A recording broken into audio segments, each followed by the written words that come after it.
One big mistake of Napoleon Bonaparte was that he invaded Russia, but this video is not about that. France also invaded Spain, and instead of a swift defeat, the Spanish resisted, and the war dragged on for 7 years. This strained the French resources, and hundreds of thousands of French soldiers were preoccupied in the Iberian Peninsula. So what if Napoleon simply never invaded Spain and used the hundreds of thousands of soldiers elsewhere? Could he defeat Russia and come out on top of the Napoleonic Wars? I'll answer that by the end of the video, where I would also offer you 3 possible outcomes.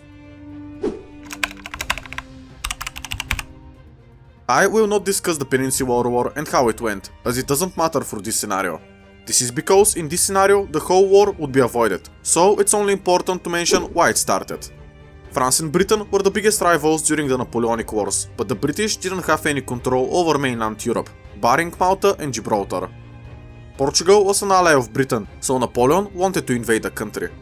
At the same time, the continental system was established, which was an economic alliance with its only main policy not to trade with Britain, with the hope of starving them into submission. Portugal's government were to be overthrown and replaced with a new one that would join the continental system. The problem is that Spain was in the way, and they weren't looking to escalate the conflict. France and Spain had been good allies, fighting alongside for the first half of the Napoleonic Wars, but it all changed when Napoleon decided to invade Spain in 1807. Napoleon mostly didn't trust Ferdinand VII, the ruler of Spain, as he thought that he was incompetent. Napoleon was mostly right, as historically, in 1815, where Ferdinand VII returned from exile and ruled Spain, he upset all of South America and all of these colonies formally declared independence. This is because Ferdinand VII didn't accept the 1812 constitution, which was more liberal and benefited the colonies. Anyways, in this alternate history, Napoleon would decide to keep Ferdinand VII in charge of Spain, as the country was a good ally. Although incompetent, at least they were part of the continental system.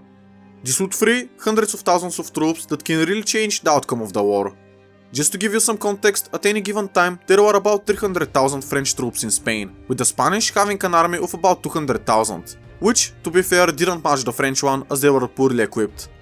France suffered about 200,000 military casualties and Spain about 300,000. In total, this war took the lives of around 1 million people, including civilians. I'm telling you all of this because France and Spain would remain allies in this alternate history. This would give Napoleon 500,000 more troops to work with. We are, however, assuming that Britain doesn't initiate the Peninsular War, which they actually might do. In any case, if Britain initiates this conflict, Napoleon can quickly defeat the British, just like how he did historically in the Battle of Corunna in 1809, where the British Lieutenant General Sir John Moore failed his Spanish campaign and was forced to retreat. Let us not forget about Spain's colonies, which would be harassed by Britain.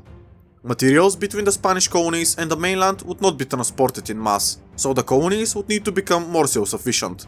This reduced reliance on Spain would have several implications that I would mention later. Speaking of the colonies, Brazil at the time was a Portuguese colony, and since Portugal and Spain were on opposing sides, the continent of South America would become interesting. There I assume not a lot of action would happen, Spain would simply occupy some territories, but nothing major would occur. In this scenario, I'm suggesting that Napoleon doesn't invade Spain and allows Ferdinand VII to rule. I'm also assuming that Britain would try to land in the Iberian Peninsula, but they would be unsuccessful.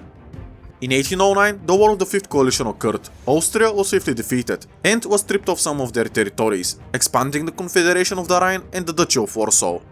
This time, Napoleon would still win, as he would have at least 500,000 more soldiers. The outcome of the war doesn't change, but what about the next one? In 1812, 2 major events happened. Napoleon invaded Russia and the United States declared war on Britain. This time, I think that neither would happen and we would all live a happy and prosperous lives. No, I'm kidding. Both wars would still happen, but in a different way. Napoleon has the resources to help the United States if he wanted to. If that were to happen, I think it's fair to label this war as the First World War.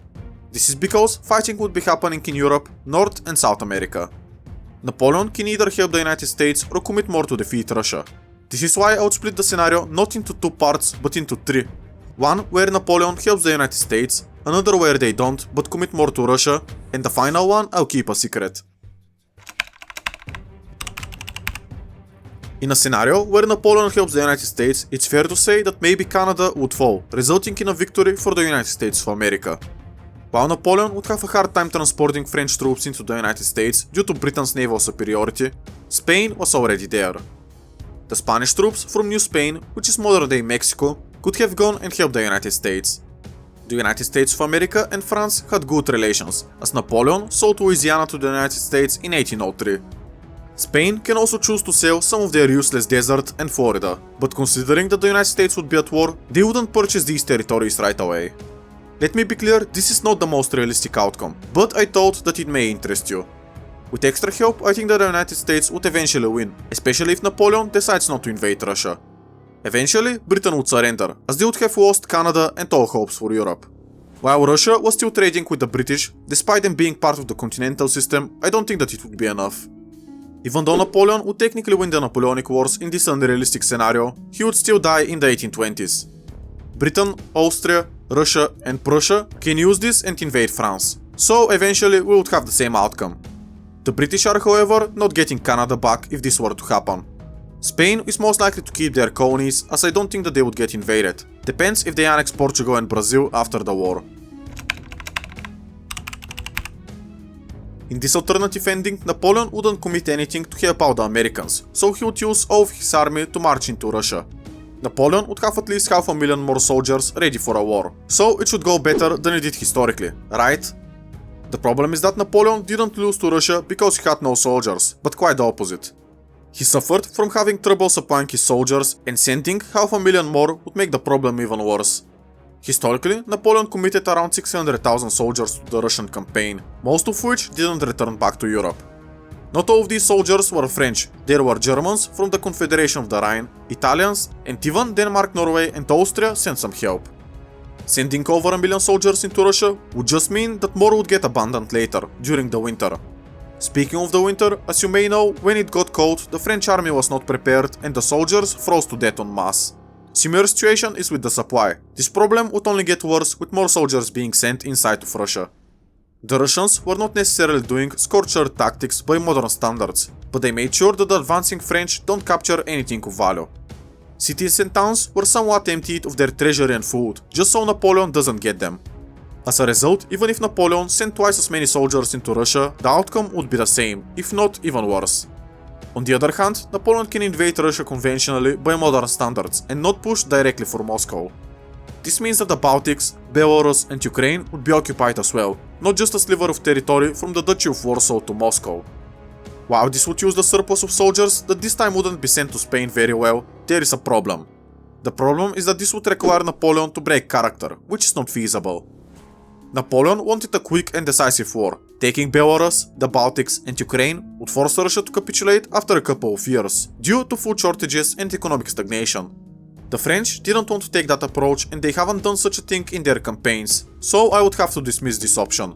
There is a possibility that if Napoleon went for a longer war, rather than hoping for Russia to surrender after Moscow had fallen, that the French would come out on top. As I said, I will not discuss this as it breaks Napoleon's character and fundamentally doesn't make sense. So, in this alternate scenario, over 1 million soldiers would be sent into Russia. As I said earlier, I think that it would be very bad for France, maybe even worse than what happened historically. This is because when Moscow was captured and the Russians refused to surrender, the long French retreat saw 60 to 70% of the army that entered Russia to never come back. More soldiers doesn't automatically result in a French victory. It would be worse for the whole of France, not just the Eastern Front. This is because, historically when Napoleon managed to escape Russia, he had no army left as most of his soldiers died due to the retreat. Napoleon managed to recruit some soldiers who performed well, but in the War of the Sixth Coalition, he got betrayed by Austria and Prussia. Sweden was also an ally directly ruled by one of Napoleon's marshals, who decided to also declare war on Napoleon. While this happened in 1809, I want to show you a Swedish coin I have from 1807, and it's special because at the time Sweden controlled Finland. So this coin may have been used in Finland. Subscribe if you want to see me show off more coins. This is how Napoleon had lost historically and was exiled for the first time to the island of Elba. In this alternate history, however, the defeat in Russia would be so embarrassing that the War of the Sixth Coalition would go even better for Napoleon's enemies. This is assuming that Napoleon couldn't recruit any new soldiers in time, which is a real possibility, as he had just lost about 1 million men in Russia. Maybe the defeat is so embarrassing that Napoleon is ousted from power before he returns to France. This actually almost happened after Napoleon had lost historically in Russia, which resulted in him to quickly go back to France and restore his position. Who knows what would happen after that? Maybe when Napoleon returns from exile from Elba, he is unable to recruit new soldiers and the French would have even less of a chance in the War of the Seventh Coalition. Napoleon may not even recruit enough soldiers for the Battle of Waterloo, so this war might not be fought. Again, this is assuming that he becomes so unpopular as a result of his Russian campaign that more people choose to not follow him. This is not exactly plausible as we cannot predict how many soldiers he would have, but we can say that there is going to be a lot less than we had historically. As a result, when Napoleon is defeated for the final time, he may have a chance to not get exiled to St. Helena, as the French didn't cause too much damage. While this is not too plausible to happen as the coalition didn't really care about Napoleon's feelings, there is a theoretical chance that Napoleon gets to live the remainder of his life in London, just as he wished. Either way, if this happens or not, Napoleon would get defeated, and France would lose many territories in the process. Going over to the secret ending that I promised you, does this finally allow Napoleon to win the Napoleonic Wars? All I just mentioned prior to the Russian invasion would still happen. What would change this time is that Napoleon would still send the same number of soldiers into Russia as he did historically. The rest of his spare soldiers that would have been used in Spain would for now sit on the reserve. As a result, when Napoleon gets defeated in Russia, most likely he wouldn't get betrayed by Prussia and Austria. This is because he would station around 500,000 soldiers close to these countries, so they cannot exploit Napoleon's weakness. To further keep these countries as allies, Napoleon would conquer and transfer said conquered territories to Austria and Prussia, mainly the Baltics and Ukraine. While the Russian campaign would still be a disaster, it wouldn't lead to the War of the Sixth Coalition, with this alternative war most likely looking like this. Russia also wouldn't be able to advance deep into Europe, as this time Austria and Prussia would be on the side of Napoleon. This is also bundled with the fact that the Russians partially applied scorcher tactics on their own territory. This scenario is entirely built on the assumption that Austria and Prussia remain loyal, which to be honest is not the most realistic outcome. The realistic alternative is that Austria and Prussia still betray France, but then we would have the historical scenario. While this is most likely to happen, I want to avoid giving you the historical ending, so I would say that under my assumptions the Napoleonic Wars would end without a decided winner. The United Kingdom and Russia would ally for the time being, and Napoleon would be the master of Europe. Well, this would be up until his death, which would happen in the 1820s. Napoleon II would take over as the leader of France, and considering that he would be very young at the time, this weakness might be exploited by Britain and Russia, but this is a topic for another video. Most importantly in this scenario, Spain would most likely keep their colonial empire intact. This is actually possible to happen in all of the endings I just gave you, only considering that Spain abandons Napoleon in the second scenario where they would lose 1,000,000 men in Russia. As a result, we would have a revived Spanish Empire, which this time wouldn't be the battleground for 7 years during the Napoleonic Wars. I want to tell you how this Spain would look like, as they would most likely reform. Their colonies wanted more autonomy, so Spain would grant viceroyalty status to all of the colonies. This is like Britain and their dominions. As a result, Spain can stabilize and they can really participate in any world war, as this time they would be ready. I actually made a video of what I just mentioned, where Spain keeps their colonial empire, but in a different way. Check it out if this video interests you. Thank you for watching and I hope to see you there.